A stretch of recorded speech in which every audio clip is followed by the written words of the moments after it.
This is James Kane for EDU 503 William Woods University, week 4.1 graded assignment, case study presentations.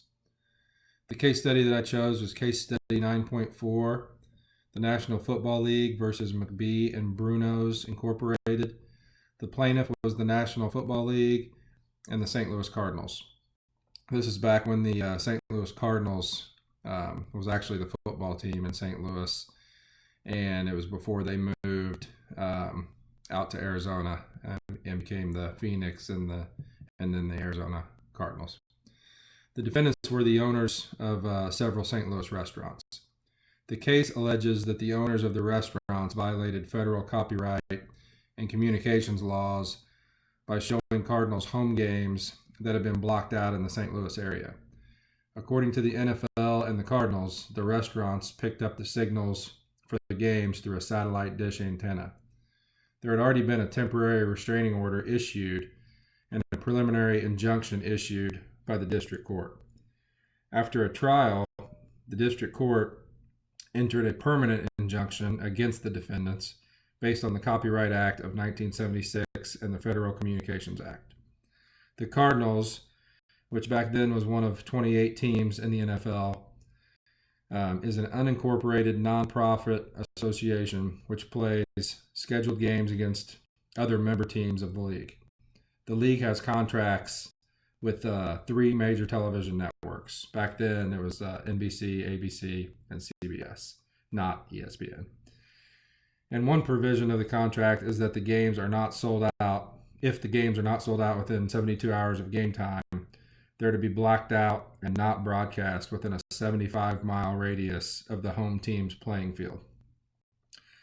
Both officials of the league and the football team testified at the trial that this mandate boosts team revenue directly by increasing ticket sales and indirectly because a full stadium adds to a more enticing television program, thus making the right to broadcast games more lucrative. There was also a lengthy explanation given by witnesses that described the process of how a live football game is telecast by three networks. The television station involved in this case specifically was CBS. As announcers give play-by-plays and discuss the action from a sound booth, television cameras show the game visually.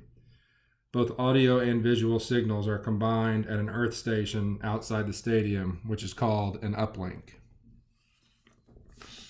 The uplink is then transmitted to a satellite that sends the signal back, which is called a downlink.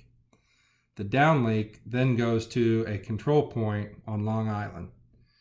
Since only images from the stadium are on the link at this time, it is called a clean feed. The signal is then sent by a cable to CBS Studios in New York. There, commercials are added as well as station breaks, which then makes it what they call a dirty feed. The final step is an uplink to the satellite and then a downlink to local affiliates, who then add local content and details prior to airing the live broadcast. This process is all completed in a matter of seconds. The NFL asserts that the delay from the action on the field to the broadcast by local affiliates happens instantaneously. Therefore, the restaurants within the 75-mile radius of Busch Stadium who have a satellite dish and provide the game to patrons in their establishments are in violation of the law, according to the NFL and the Cardinals. The district court found the games were copyrightable and that the telecast of the games violated the Communications Act. A permanent injunction was entered on September 13, 1985, prohibiting the defendants from intercepting the signal and showing the games. This permanent injunction covered both clean and dirty feed transmissions. The owners of the challenging restaurant argued to the court by saying that the damage to the plaintiffs didn't show irreparable injury and that the plaintiff's copyright wasn't infringed upon, among other things. The defendants argued that their transmission of the game was on a single receiving apparatus commonly used in homes and not on commercial equipment which could enhance the sound or visual quality. They were trying to argue that They weren't the types of commercial establishments that Congress mandated due to their size and kind that would have to obtain a license in order to broadcast the games due to the copyright on the music played during the telecasts.